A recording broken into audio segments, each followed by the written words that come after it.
Assalamualaikum warahmatullahi wabarakatuh. Saya Puteri Nur Ain Sofia binti Muhammad Adnan. Saya ingin menceritakan tentang hutan paya laut.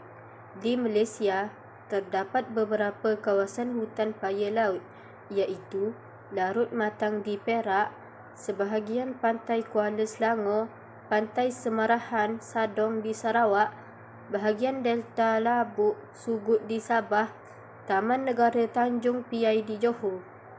Paya laut merujuk kepada kawasan hutan yang terdapat di pesisiran laut yang berlumpur bercampur pasir laut yang mengalami air pasang dan surut. Hutan ini adalah malar hijau.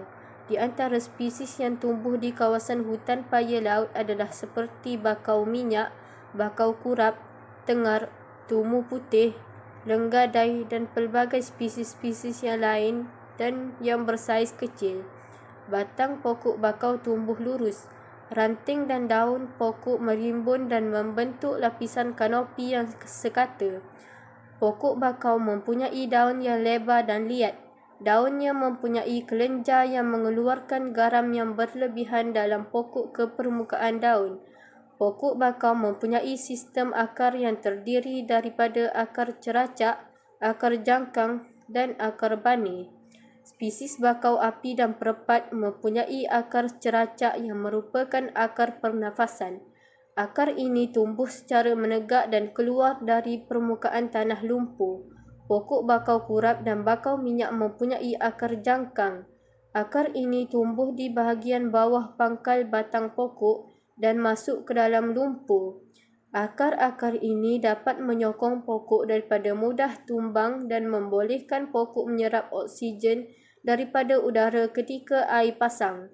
Pokok bakau yang berakar banir tumbuh di kawasan yang lebih jauh dari pantai. Hutan paya laut mempunyai tumbuhan bawah yang banyak. Tumbuhan hutan paya laut berbeza-beza mengikut jarak dari laut.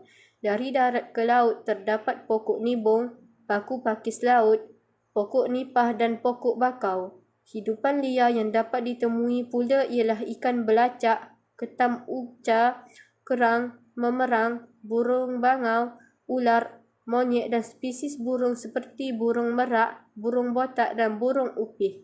Kawasan hutan paya laut telah dikenal pasti sebagai kawasan yang paling produktif dari segi penghasilan dan pembiakan sumber-sumber laut. Ini disebabkan kawasan paya laut atau hutan paya bakau merupakan kawasan yang menjadi tempat tumpuan anak-anak ikan berlindung diri dari ikan pemangsa lain. Selain itu, manfaat kawasan hutan paya laut kepada manusia dan alam semula jadi ialah merupakan kawasan yang kaya dengan makanan yang gugur dari pokok-pokok sekitar. Sempadan laut dan daratan berperanan menahan ombak kuat, menyerap karbon yang berlebihan bagi mengimbangi kandungan gas di atmosfera, habitat kepada pelbagai hidupan akuatik dan menjadi tempat persinggahan migrasi spesies burung, memberi sumber hasil hutan dan meningkatkan sosioekonomi masyarakat setempat. Selain itu, ia juga berfungsi sebagai penstabil garis pantai dan menawarkan aktiviti ekopelancongan, pendidikan dan penyelidikan. Selain itu, ia juga menjadi kawasan penternakan ikan atau udang di dalam sangkar yang penting. Akar dari pokok-pokok bakau mengheningkan air yang berkelodak, menjadikan air di kawasan itu jernih. Bagaimanapun, terdapat pendapat yang menyatakan aktiviti penternakan ikan dan udang telah mencemar kawasan sekeliling. Ancaman terhadap hutan paya laut ialah kenaikan paras air laut, hakisan dan pemendapan pantai, pertanian dan akuakultur, pembalakan haram, urbanisasi, pembangunan perumahan dan jalan raya dan pembangunan pelabuhan.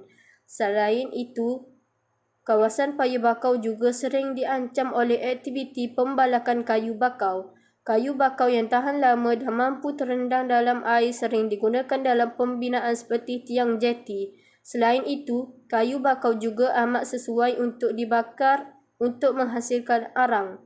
Kesimpulannya, kita perlulah sentiasa berusaha dan melakukan pelbagai inisiatif bagi memelihara hutan paya laut dari pelbagai ancaman, agar ia dapat memberi manfaat terhadap manusia dan alam semula jadi secara berkekalan. Sekian, terima kasih.